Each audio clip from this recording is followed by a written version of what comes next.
Kota Madinah itu kalau lagi musim dingin, dinginnya luar biasa, sampai menusuk tulang itu.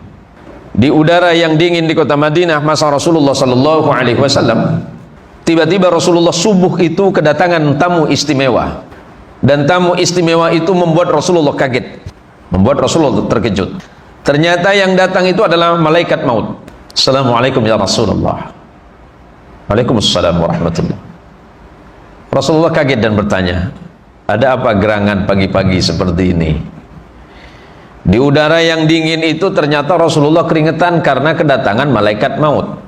Dan Rasulullah kemudian bertanya, ya Israel, apa kira-kira yang membuat engkau datang kemari subuh ini?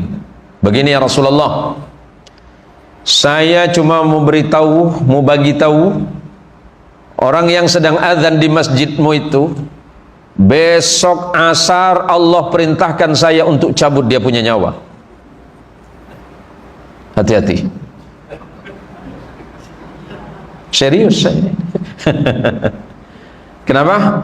Ya Rasulullah, besok menjelang asar nyawa orang itu saya cabut sesuai dengan perintah Allah kepadaku. Baik.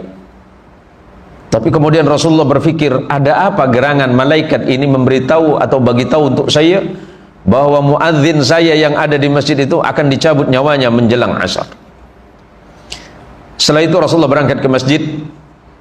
Sesampainya di masjid, orang pertama kali yang dilihat Rasulullah adalah yang azan tadi. Hati-hati besok azan subuh ya. Dalam fikiran Rasulullah, ya Allah, sahabatku ini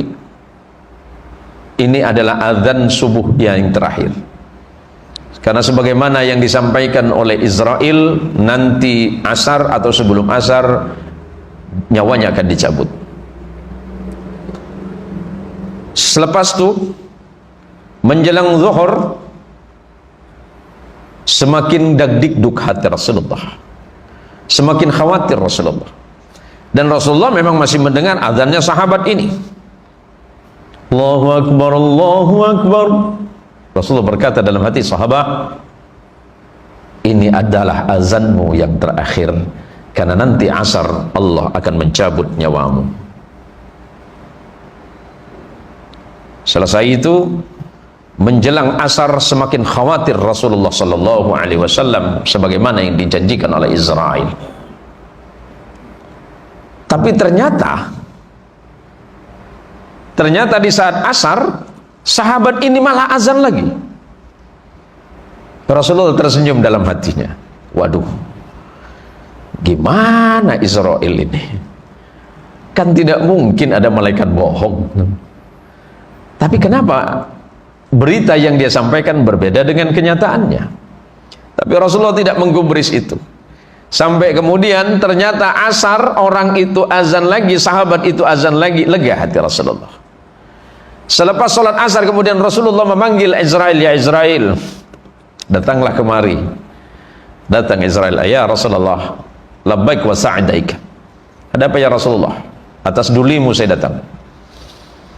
Begini Israel, tadi subuh engkau bercerita kepadaku bahwa muadzinku yang ada di masjid itu akan kau cabut nyawanya menjelang salat asar. Tapi ternyata tadi barusan salat asar dia azan lagi. Ada apa itu? Ya Rasulullah, saya tidak bermaksud membohongi anda ya Rasulullah. Memang Allah telah memerintahkan kepadaku untuk mencabut sahabatmu yang azan itu. Tapi ketika saya temui dia untuk saya cabut, ya Allah, ya Rasulullah, turun perintah Allah agar aku mengundurkan untuk mencabut nyawanya. Kenapa? Karena barusan sebelum berangkat ke masjid dia sedang bersilaturahim ke tetangganya. Maka karena dia senang bersilaturahim ke tetangganya, maka Allah memerintahkan kepadaku, yang pertama, jangan cabut nyawanya. Dan yang kedua, aku masih mengizinkan usianya aku panjangkan 83 tahun lagi. Kabar gembiranya seperti itu kira-kira. Tapi itu khusus sahabat. Kalau kita tak paham juga. Tapi yang jelas bahwa sesiapapun yang mau duduk bersama-sama bersilaturahim di jalan Allah, Allah pasti berikan kemudahan urusan dunia dan akhiratnya. Dan yang kedua, Allah mudahkan rezekinya. Allah mudahkan rezekinya, Allah panjangkan umurnya. Mudah-mudahan yang duduk malam ini duduk bersilaturahim di Masjid Al-Firdaus, Allah mudahkan rezeki kita dan Allah panjangkan usia kita masing-masing. Amin.